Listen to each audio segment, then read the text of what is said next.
இன்றைய தேவ வார்த்தை நீதிமொழிகள் 3ஆம் அதிகாரம் 9, 10 ஆகிய வசனங்கள். உன் பொருளாலும் உன் எல்லா விளைவின் முதற்பலனாலும் கர்த்தரை கனம் பண்ணு. அப்பொழுது உன் களஞ்சியங்கள் பூரணமாய் நிரம்பும், உன் ஆலைகளில் திராட்சை ரசம் புரண்டோடும். கர்த்தரை கனம் பண்ணுவதற்கு அநேக வழிகள் உண்டு.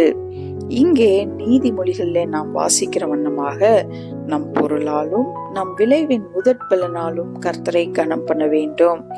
ஆகவே பிரியமானவர்களே, நம்முடைய பொருளாலே கர்த்தரை நாம் கனம் பண்ணும் போது, நம்முடைய காணிக்கைகளாலே கர்த்தரை கனம் பண்ணும் பொழுது, கர்த்தர் நமக்கு தருகிற ஒரு பெரிதான ஆசீர்வாதம், உன் களஞ்சியங்கள் பூரணமாய் நிரம்பும், உன் ஆலைகளில் திராட்சை ரசம் புரண்டோடும்.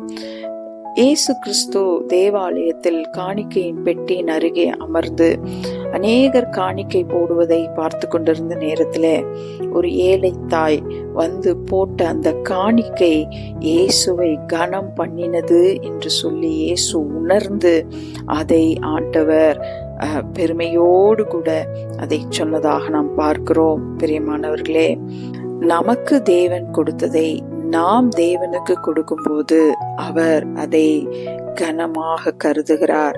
அப்பொழுது அந்த கனத்திற்கு நமக்கு நிறைவான ஆசீர்வாதங்களையும் தருகிறார். கொடுங்கள் கொடுக்கப்படும் என்று சொன்ன தேவன் அமுக்கி குலுக்கி சரிந்து விழும்படி நாம் கொடுக்கும் பொழுது நம்மையும் அதே வண்ணமாக நிறைவாய் பரிபூர்ணமாய் நிரம்பி வழியும்படியாக ஆசீர்வாதத்தை தேவன் தர வல்லவராய் இருக்கிறார்.